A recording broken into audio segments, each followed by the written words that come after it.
Hello everyone. It gives me immense pleasure to be hosting the 10th session of our webinar series Masters of Conversion, where you get to learn from the masterminds of winning website experiences. My name is Vipul and I am the marketing manager at VWO, a full funnel experience optimization platform. Today's session is going to be really exciting, something even I am looking forward to learn as well. It's about machine learning. Machine learning, though first coined in 1959, it has recently gained a lot of prominence as different industries are discovering use cases for it. To throw more light on this topic, our master for tonight comes with more than 20 years of experience of being in the e-commerce industry and has seen it evolve to its current form. We all welcome you, Selim, and thank you so much for sharing your learning with our audience today.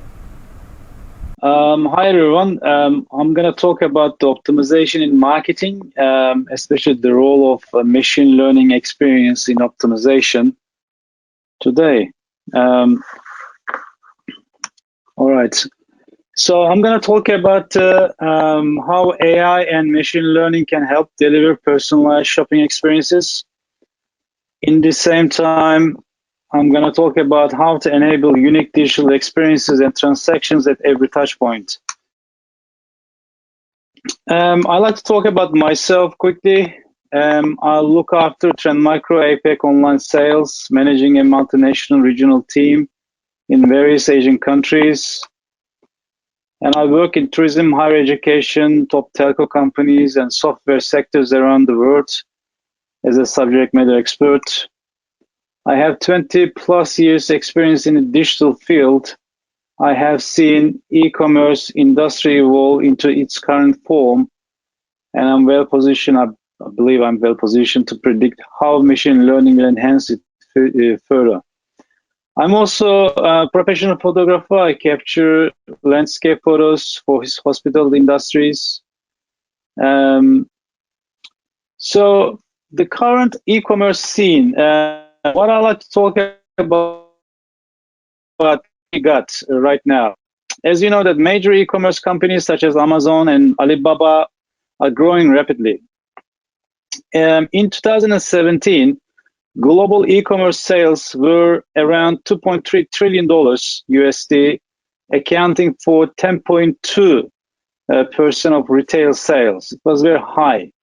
And we are expecting to actually increase around 17.5%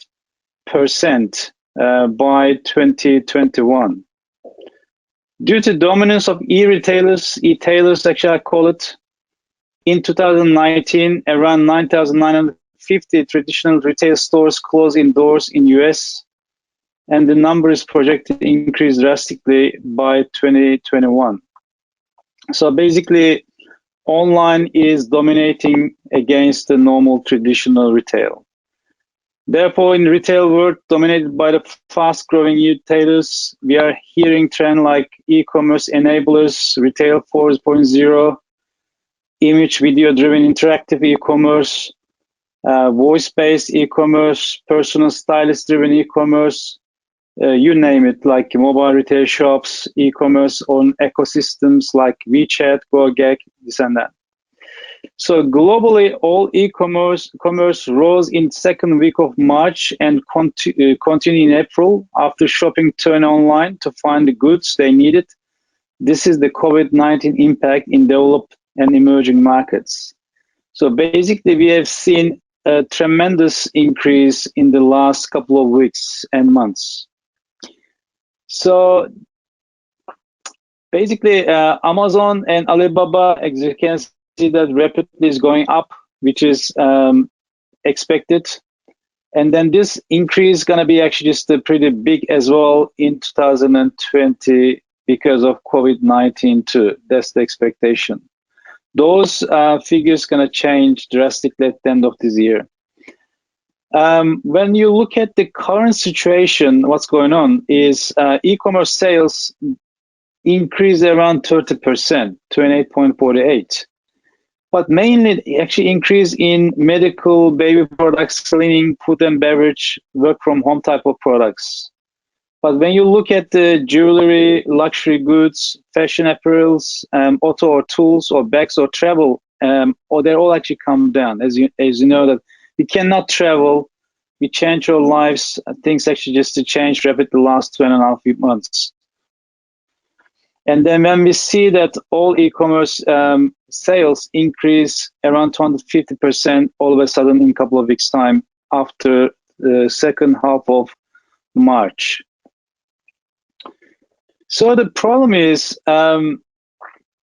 okay, all these things actually happening in the same time, like COVID is impacting the e-commerce, but in the same time before the COVID, the things actually going positive in the e-commerce site. But what to do, how to sell, how to increase customer, how to increase the audience. So when you look at how to personalize the experience for the individuals, not only shop experience, but also digital marketing, traditional approach tells us event-driven automation we can do, like dynamic content, time-based customer journeys, something like series of emails we are sending to people, behaviors or event-based customer journeys, automate campaigns based on the behavior or event-based customer journeys. But they're all semi-automated tools we're already using at the moment. But I call this point is zero.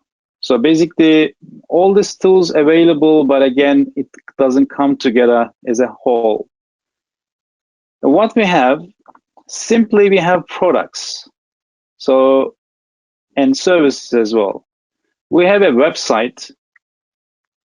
We also have customers. So the main thing is find, convince, and complete the purchase cycle.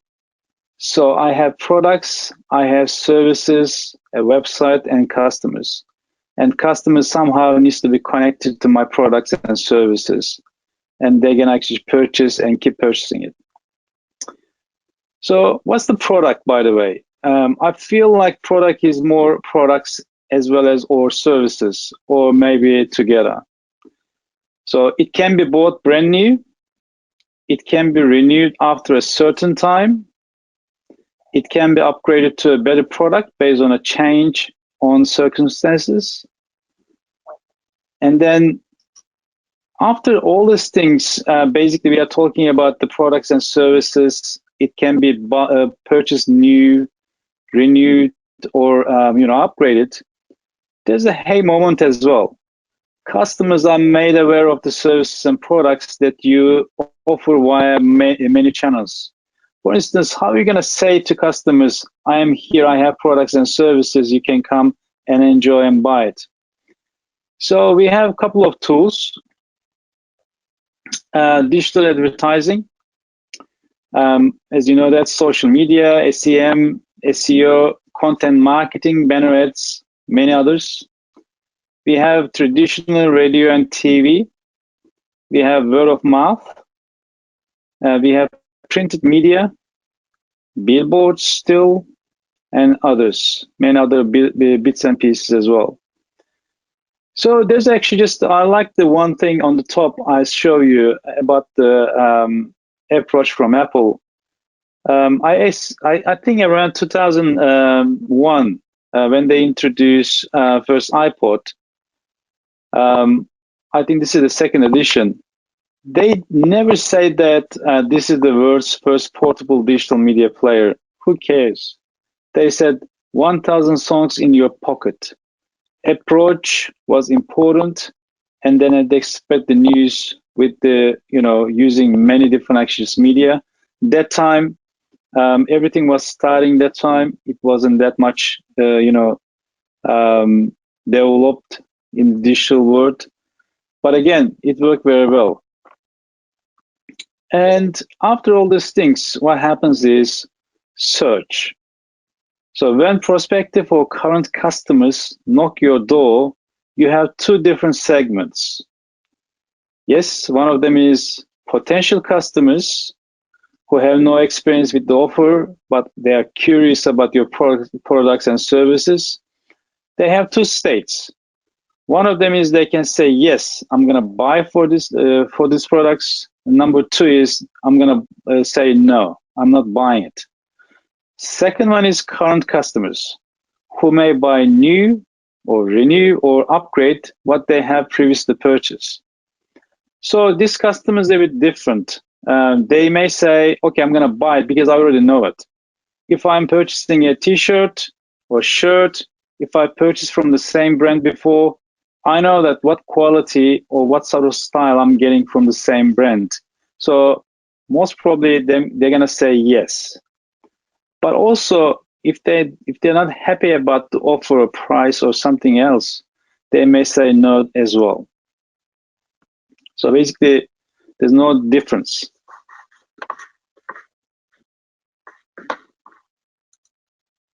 Okay, collected data provides invaluable information. So what can we do with it? That's the question. So basically, you have a set of rules can be applied to all customers. For instance, here's a data set. We have amazing amount of raw data we are collecting all the time when people actually connect and then come and visit our websites. And then we look at their behaviors as well. Those raw data goes to data repository. We know the people like by age, by location, pages visited, date and time of the visit of engagement, amount of time on certain pages, how many times these customers come and leave backward and forward on similar pages, and many other aspects. So for instance, in my case, we currently have 367 attributes that can be linked to our new and current customers, and the total number of the attributes are increasing daily. So we have different attributes linked to the visit and linked to the customers as well. So this is tremendous amount of data. So the problem statement is this. I call this person as Adam. Let's say he's one of my employee. His name is Adam.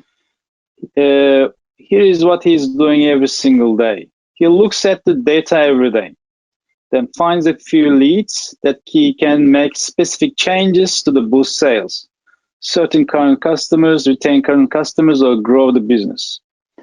Also, he needs to do this every day, and all his actions should be geared towards making either right decisions or keeping him flat in sales so that he does not lose any revenue. Moreover, he needs to repeat the same thing every single day and all the time. He will learn from his mistakes, make changes on the go, so the amount of revenue he lost that time can be recovered. He also needs to take a holiday. I mean, he's a human being. Because of his, he passes all this knowledge to another team member so that he can continue the job until he comes back. So basically, you have to actually just transfer the IP to another person as well. He works from 9 to 5. If anything happens after hours, he can check the next day and then action if there's any negative trend. And he is not sure how long he can work like this. It's a bit depressive as well. So basically, this is a typical scenario. So we have business managers. They're sitting with us all day. They're looking at data. They're making some changes. I'm actually influencing these people. They're influencing me. We combine some minds, and then we are saying, okay, why not if you do this, we may actually increase. But we don't know. Some actually just estimates and guess work we have. But machine learning is a bit different issue. So machine learning is a computer algorithms that improve automatically through experience. It is seen as a subset of artificial intelligence. So the machine learning I define with a couple of things. One is purpose. So what will be achieved here, clear purpose of machine learning. The second one is data. So machine learning engine needs a data, sufficient data set, and this is enough for people to machine learning to understand what to achieve. Another one is rules, set of rules that need to be followed by machine learning as well. And also, if you have some rules, you need to have some boundaries, sets of rules within specific boundaries that need to be followed by machine learning too. And then at the end, we need a goal. So all these things, we have purpose, we have data, we have rules, we have boundaries, and that what's the goal? This is our goal, end goal, and machine learning will work to achieve this. So basically, whatever machine learning does, try to actually just to reach that goal with the purpose, with the boundaries, some rules, and then actually using the data as well. I call this one is Lily. So this is the machine Lily, and she is constantly learning. Unlike Adam, she works 24/7.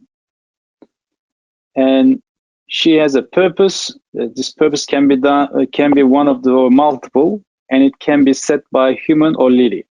So basically, I can set purpose for Lily, or Lily even actually just to learn and set purposes in the future. Rules can be changed by Lily within boundaries.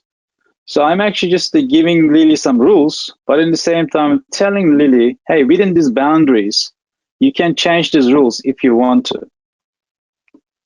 And modifications and variations can be accommodated or tested if Lily does not violate boundaries. So Lily has to play the game within the boundaries.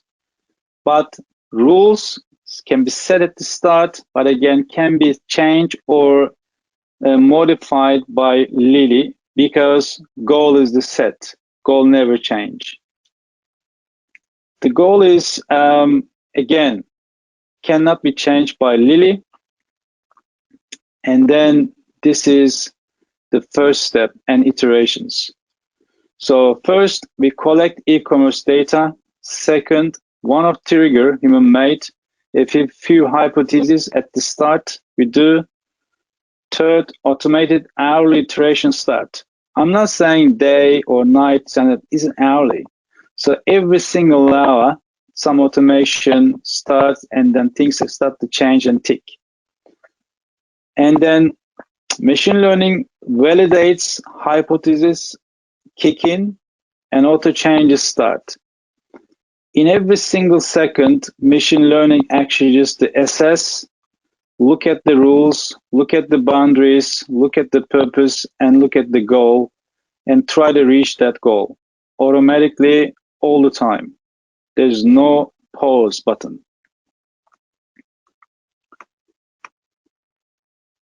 So another thing is artificial intelligence and ML engines are working towards an optimized shopping experience based on individual customers' overall short and long-term needs. So as you can see that there are a couple of actually needs we are talking about by the actually just, machine learning and then customers and then AI, this and that all mixed up. So what happens here, most importantly, improve buying behaviors, increase your customer's state of happiness. So the most important thing at the start, of course, machine learning has a purpose, has a goal and some rules and some boundaries and some data. But again, all these things actually should be, targeting the customer's happiness. The main reason is because satisfaction results in happiness. If you give feeling of satisfaction to the customer, you will be rewarded with following behaviors. These are very important. One, improves customer value.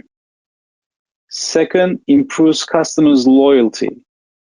And third one is increases or keeps your customers' base flat. So your customer base or customer numbers gonna increase or eventually will be base flat. But again, happiness actually results basically satisfaction. Satisfaction actually just results those improvements.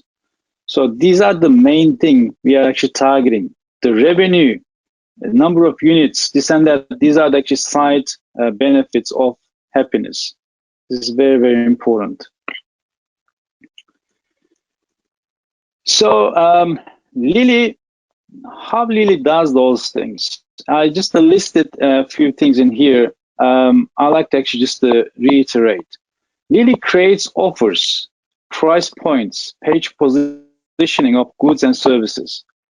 Lily tries button colors, changes heading of the product offer, welcome customers, pops up coupon codes, shows or hides certain upsell or cross-sell products based on the situation, feeds data back to advertising machine learning engine. This is very important as well, because we want to actually just follow the customers in different media. Retargets customers, follows them, forms and shapes the offer based on their activities on the third-party websites.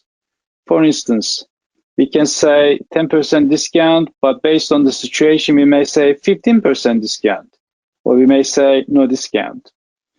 Receives back all data and reshapes the page again. So basically, the page design is also dynamic, and machine learning actually just modifies this page design look and feel on the go, and sends email and push notifications to customers or prospective customers, and learns customers' habits. So basically learns that customers buying in the morning, actually just you don't need to actually give them 15% coupon code, but they don't buy at the nighttime, you can actually just increase the coupon code, whatever machine learning actually thinks that it's working. And then learns, measures all aspects of the customer's behavioral patterns and modifies the page using sets of rules. This is very, very important. Measuring all aspects of the customer behavioral patterns. This is again links to customer habits as well, and modifies the page using sets of rules. Again, when we go back there, what was it? Purpose, data, rules, boundaries, and goal. So basically, machine learning does it all the time, every single second. It keeps all changes in the boundaries. The senses the success with the constant reporting from the payment gateway. Basically, your payment gateway feeds the information back to your ML engine. ML engine knows that actually just people purchase based on these are the rules. She or did it, he did it. I'm calling actually Lily. So she did some changes, and finally actually customers purchased this, and then knows the goal. And finally, she checks results, learns, and adjusts if need be, and then repeats this whole thing all the time. These are the actually just the constitutional machine learning part in e-commerce. So what I like to say is, because we are human, I mean, we can't actually make the things very, very quickly sometimes. We have to make quick decisions. If we don't, we lose revenue, we lose customers, we lose the momentum. So speed pressure is one of the biggest problems these days. That's what I call.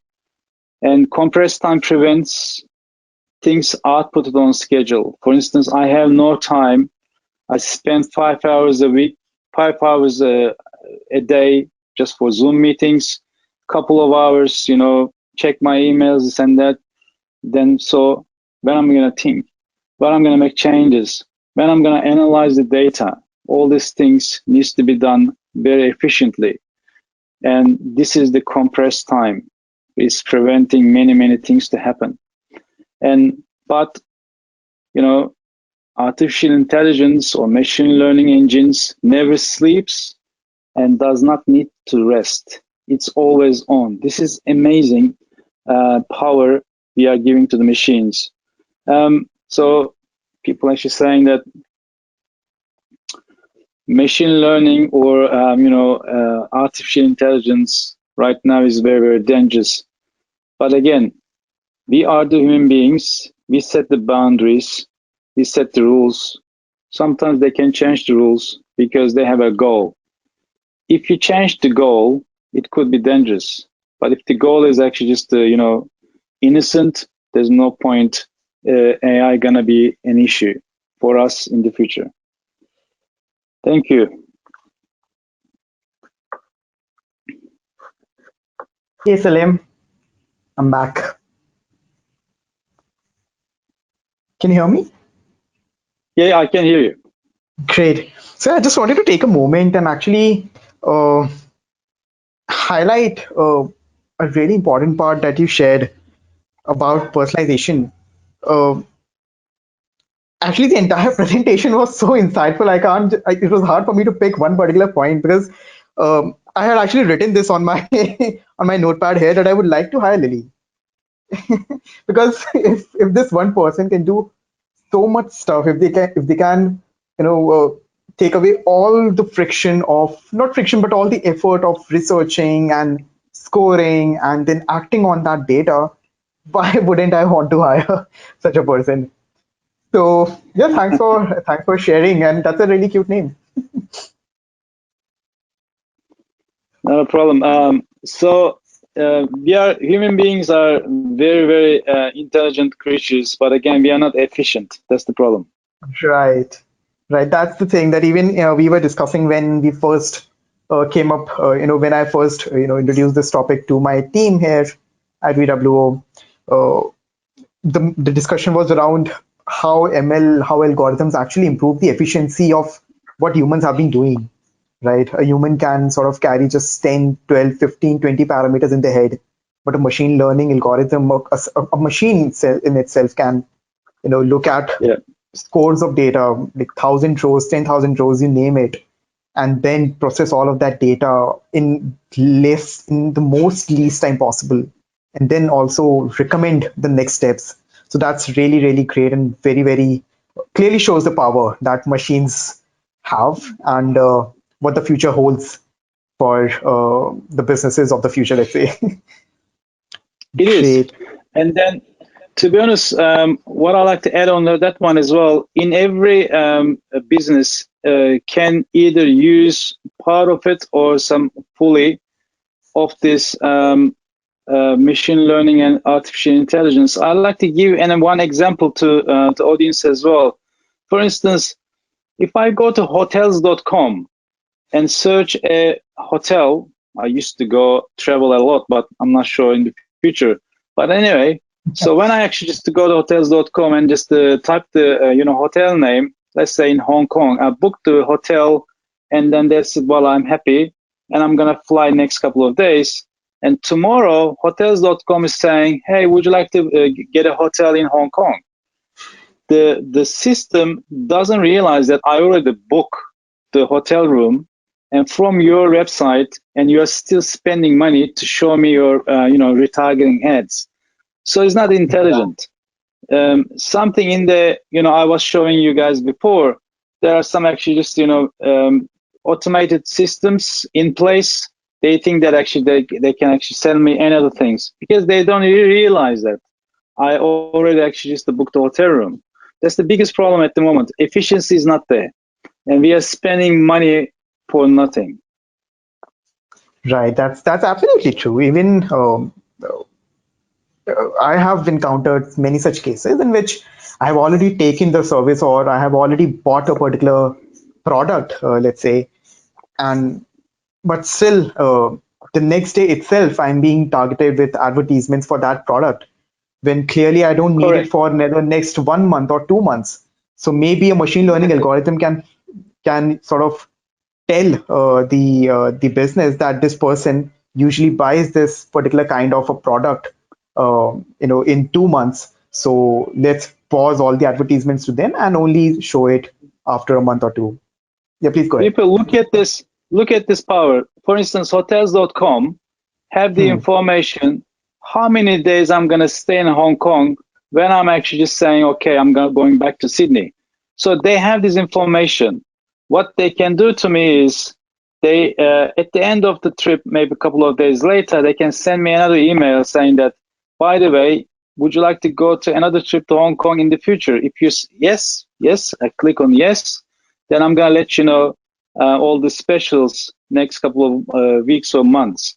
I mean, many aspects you can actually program all these things and put some rules, and then you can actually just put some boundaries as well. And your goal is happy customer, right? If I'm happy with the system, I'm gonna come back and then I'm going to be satisfied with this. My purpose, yes, maybe as a business to sell, and then show people maybe, the all possible options. My goal is increase my revenue and then amount of customers. Yes, but in the same time, hey, I have to be happy to go back. So I think we are missing out that point as well. So machine learning doesn't understand happiness, but we know, we do. But goal should be actually linked to that one as well. So it's very, very important. Right, right, and that's a really important point that you shared as well. That uh, uh, this, if I remember the term correctly, or the phrase, it's called, I think, banner blindness or something. Because if you keep sending on irrelevant messages, uh, even though they are important, but at that particular Yeah. time they might not be, and over the period of time, people will start ignoring your messages, and you can then spend like thousands and thousands of dollars on this, but you won't get any ROI out of it, right? So machine learning really will help you in terms of, I think, saving on the cost as well. Yeah. Every website actually at the moment using those ones, like event-driven automation, dynamic content, Mm. time-based customer journeys, behaviors, event-based customer journeys, this and that, campaigns automated, this and that. Oh, they're proud of this. But again, it's not working properly. So there's not efficient and Exactly. sufficient as well to reach the goal as quickly as possible. And maybe they are functional, yes, that's fine. But again, this is yesterday's problem. Today, we have to fix a problem based on the customer individually. So personalization is one of the main thing, and the machine learning and artificial intelligence does it very well. Right. So that's a really interesting point. So I had, while listening to your presentation, I actually had this thought in mind because of the current prevailing situation, right, of the COVID-19, right? Yeah. So do you have any insight or any predictions regarding how COVID-19 has actually impacted the e-commerce buying behavior, and how machine learning can resolve that issue and bring e-commerce businesses back on track? So what I was showing over here as well, COVID-19 change our regular life. So basically, I traveled last time at the beginning of March. In Australia at that time, no outbreak, anything happened. And then after that, I am actually grounded. So I'm waiting for things to actually calm down. When I look at actually just the global scene, still the pandemic actually is very active. And then some countries actually going pretty rapidly high. And then some of them actually in the stable position. But again, it's not the same world. We know that actually just in December or January as well. So these things gonna change customers' buying habits. So we are calling about social distancing. So social distancing to me is a Right. physical distance, not a social distancing, but physically distancing from the one person to another person. So if this is the case, would you like to go to a shop that to be close to the seller and then try to actually just whatever you are trying to buy, let's say clothes, and then and you're gonna actually touch many things. You're gonna actually just to clean your hands again.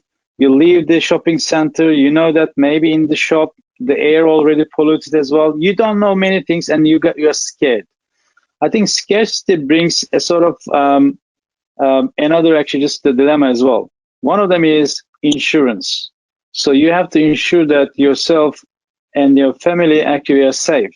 So how will you do that? You minimize your activities. When you minimize your activities, you don't go to retail.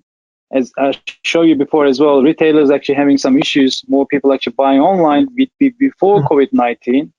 But now these things actually just exponentially going high, and then I never actually estimate that my target going to be met in the middle of my quarter two. Now I'm actually just making extra money at the end of the this quarter in June time period because the sales going skyrocketing. But because we sell insurance products, and then because people actually just wants to be safe and secure, so they are actually spending money for that. Another one is very, very important. We don't go to restaurants. We don't go to shopping centers. We don't go to movies. No holiday anymore. And we have extra money in our bank as well. Yes, I know that some people actually lost their jobs, but some of us, we didn't lose our jobs. We are still keeping it. And also we have disposable income. That income goes to the e-commerce sites. And then I see that clearly some of the e-commerce related activities going very, very high, especially medical, baby product, cleaning, food, work from home. Like I purchased a new desk, I purchased a new monitor, new mouse, this and all this stuff, and toys and games. And all these things actually just holding up this e-commerce dilemma at the moment. So COVID-19, if it goes this way, is going to stay. This sales habit's going to stay because people actually just get used to it very quickly. They forget previous activities. They actually just modify themselves for the new ones. So I believe that thing happened already. So we have certain habits. Most probably we're going to go back to the old life. But again, we're going to bounce back again to the reality, and then we're going to buy more stuff online. So online is very sufficient. And also we realize as well, like I don't need to go to office. Many years I went to office every single day. I drive 1 hour, come back 1 hour, 2 hours. Change my shirts. I change my, take a shower. I spend a couple of hours in the morning. And when I come back, I'm tired. This and that. All these things actually disappeared. I'm not much more actually sufficient. I realized that I can do many things at home, including my actual shoppings as well. For instance, I can do my e-government stuff. I can go and pay all my bills online, and then I can actually just purchase stuff online. They bring it to my door. Things actually going very well in that level. So this habit gonna stay, and also this scarcity gonna continue in 2021 as well until we get vaccine or a sort of medicine so cure this issue. And until that time, we're gonna keep doing what we are doing right now. So people are actually trying, like Trump is saying that they're gonna open their economy. Most probably Boris Johnson gonna do the same thing in the UK. Australian government, Scott Morrison is saying that we're gonna do exactly the same thing as well. We are gradually opening. But again, I like to actually just put this one. For instance, if an earthquake happens and then it's devastating, but you forget, 10 years later, you forget because earthquake doesn't happen every single month.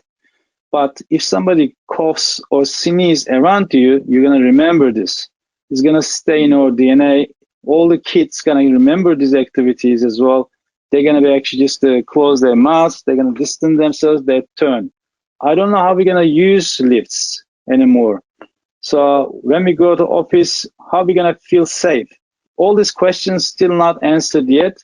And then basically because of the online activities, much more clean and easy and do very well. And then we can actually just keep doing what we are doing right now like that. So this number, I am seeing that 2020, 15.5 the $1 billion is going to go up to 17.5, could be higher than that. So this forecast going to change as well. This curve going to go high, very, very high. And then I think 2020 and 2021 going to be very, very interesting years. Right. That's a really great insight, Selim. Thank you so much for that.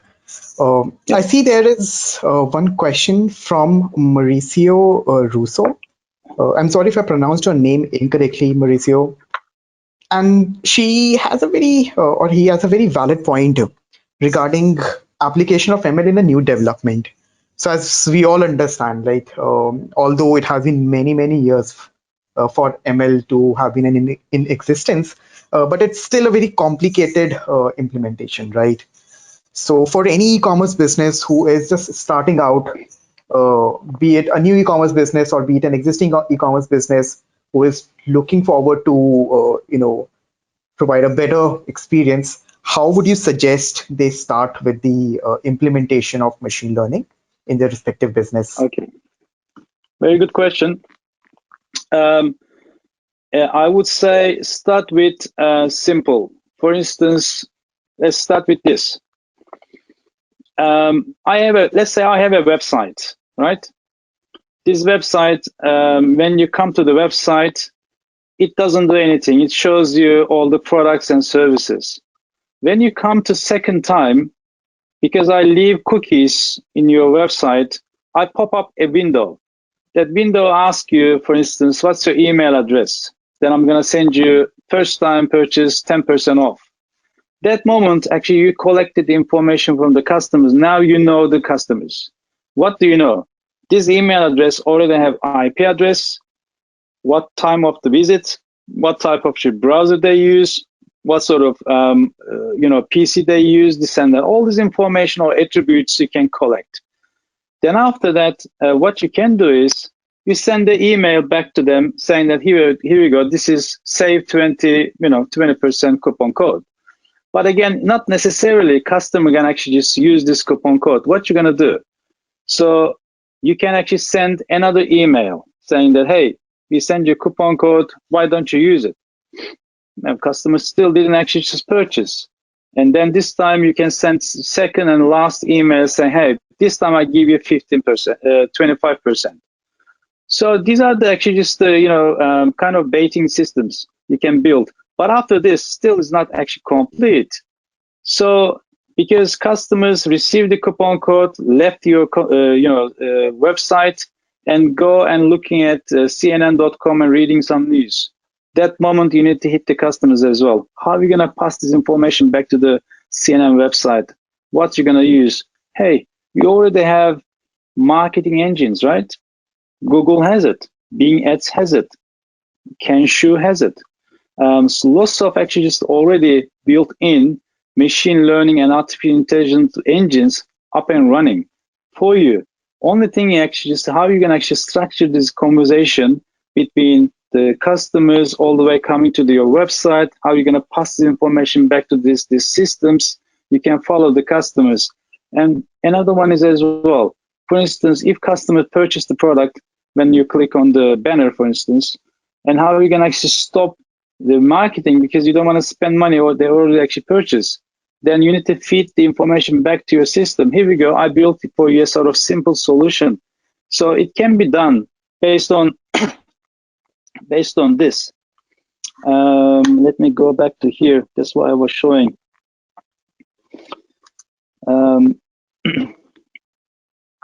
Sorry, just where is it? So the most important thing is this. Purpose. So what purpose you have? And second one is what's the goal? Of course, goal could be selling the products, this and that. Purpose could be, get the customers' attention, attraction, and you can use data because you're collecting already, and you can put some rules. All these things can be done either internally or it can be actually passed on to another system. So to be honest, we are not talking about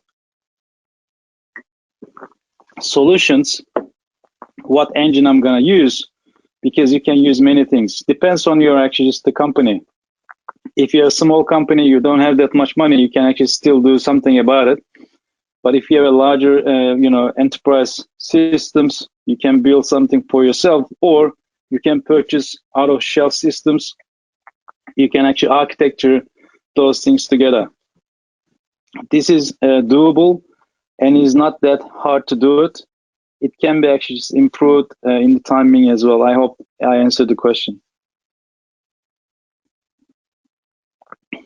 Yep, certainly. I think that was great. I think Mauricio and I think Eric also had a similar question around the implementation of ML and AI. I think both of you got the answer that you were looking for. If you have anything else, of course, do feel free to reach out to Selim directly on his LinkedIn, and I think Selim will be happy to assist you there. Great. So I had a couple of more questions here. Since you actually talked about, it's all data based, right? So you have to collect all the different data attributes, all the behavioral attributes of a visitor, and then act on it. The hurdle here is the data loss, right? I was reading this, haven't read it full, sure, but this study, I think by Gartner or by Forrester, they said by 2025, many businesses are sort of trying to opt out of personalization because of the data laws that restrict them to collect the essential data on which they will, perform any sort of personalization. So, what's your take on that? How can a business take care of data loss and still personalize the customer experience on their website? There are two type of data we can collect. Now, one of them actually just the first time buyers, they never buy again from you. And second one is actually keep coming customers. You know them actually more. So if you're actually established business, so your new customers, maximum actually 20% or 15% of your revenue. The rest of the customers, they're gonna keep coming. You already know them. So basically that data already sits with you in the customer records. So basically losing that information is not possible. So the customer information sits with you, and then you know that what did they purchase. For instance, I'm an Apple fan. I have lots of Apple products around me. They know that actually what I'm buying. So because I register my products, and also I have a purchase history as well. So, but if I'm actually just the first time, let's say I am a 20 years old young guy, so going to uni, I'm gonna buy my first Mac, and I go purchase, and that's it. So I'm not buying anything, and then maybe I'm not coming back again because of some reason I changed my mind. I'm buying now Lenovo instead of Mac. So this is again the percentage wise very small number. The amount of data you have in your hands because of the keep coming customers very big.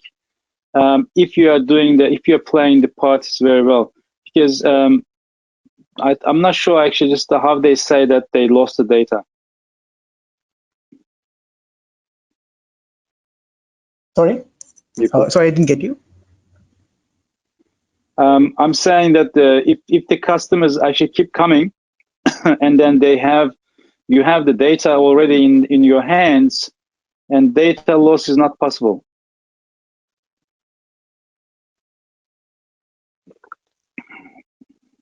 If customers keep purchasing the same product, so you have actually just the recurring information. Right. Am I getting wrong your question? No, I think that's fine because I was looking at from a different angle. I was looking at from the data collection point altogether. I was thinking that maybe even for an existing customer, they'll be visiting your website over and over again. If they opt out of further data gathering, right? So all their behavioral data will be something that you won't be able to capture in your system, and hence your ML algorithms might not be able to process it and personalize their experience for them. Is that really the case? No, ML never. ML is working like an NSA. So it knows some algorithms. Algorithm actually just comes back with some attributes.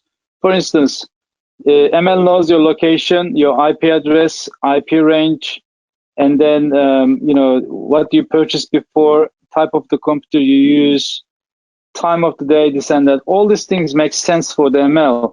ML actually understand actually this is if you change your IP, maybe you change your service provider, but again, your browser type, your computer or your MAC address, this and that, everything actually just to make sense, and then you can plug again that information back to you. It is possible. So it depends how you want to actually play the game with ML. ML can do it for you.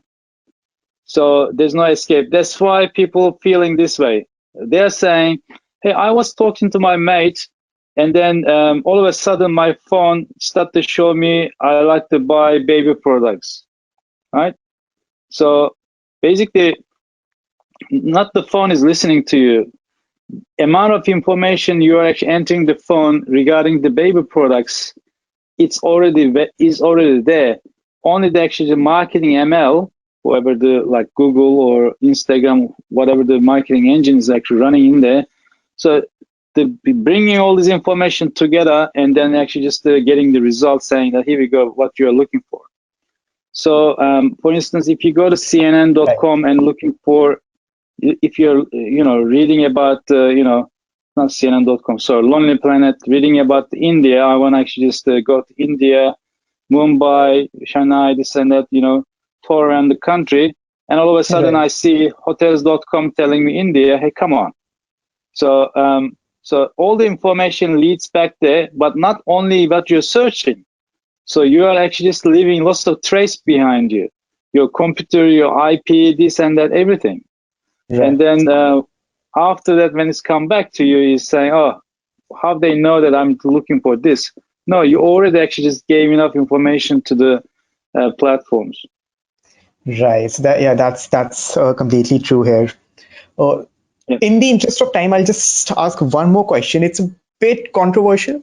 The question is regarding the impact of ML on the jobs, right? And this is just a topic that a lot of people talk about, right? That ML will impact the jobs. It'll take away jobs. It'll build some jobs.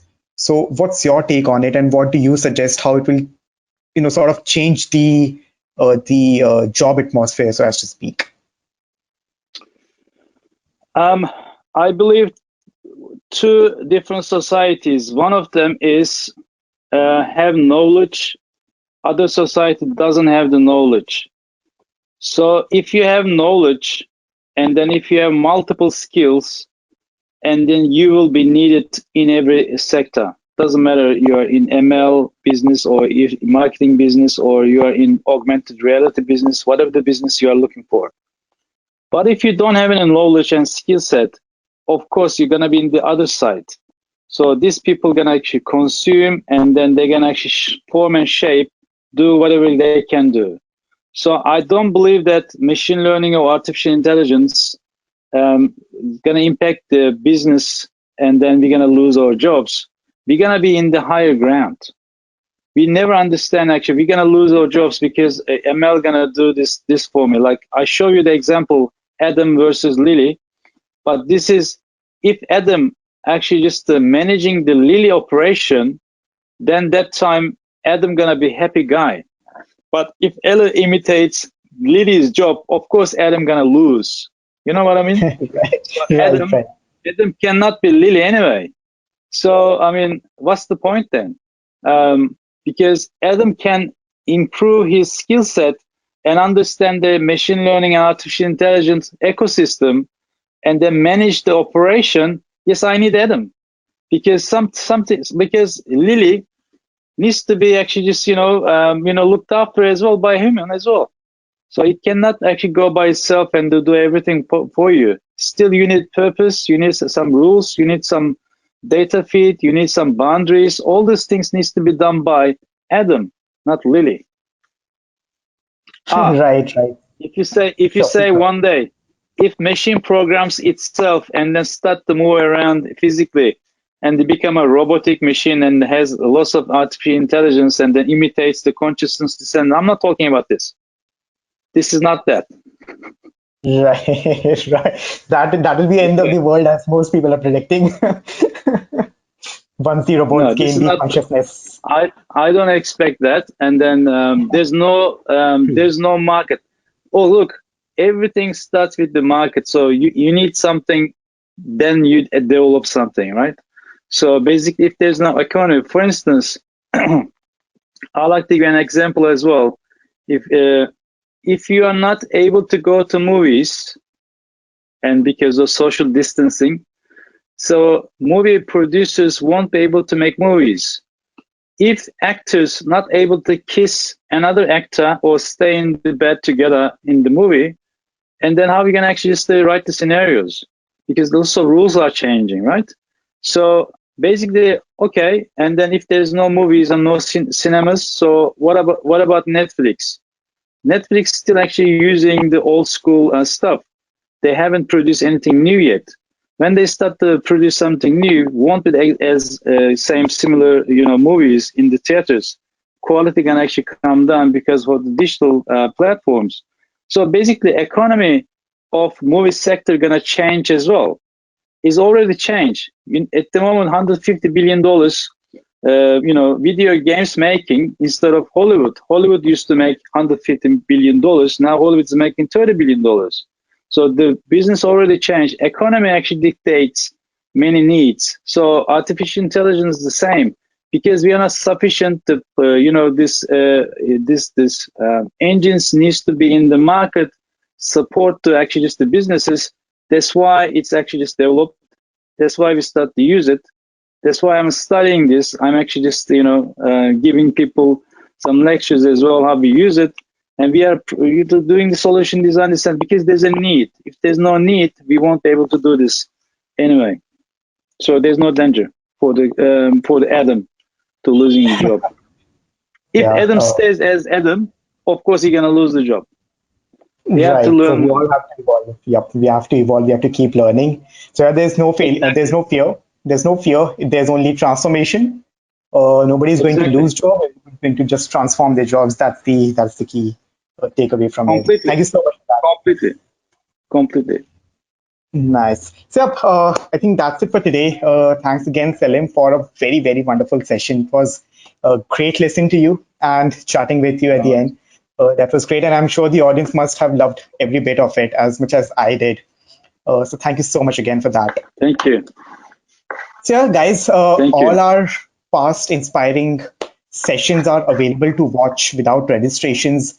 You can anytime visit vwo.com/webcast to listen to all the masters who have shared their insights with the audience in the past. And there'll be also information regarding the upcoming sessions. And we have really, really amazing sessions coming up. The next one is on 22nd of May, where the growth leaders from Masterclass and Springboard, two of the world's most well-known online learning portals, they'll be coming and sharing their growth frameworks for online learning businesses rather, to keep growing beyond the lockdown period. So yeah, do attend that session as well. It's going to be a really good one. With that, have a great day, everyone. Stay safe and keep washing your hands regularly. Bye-bye. Thank you.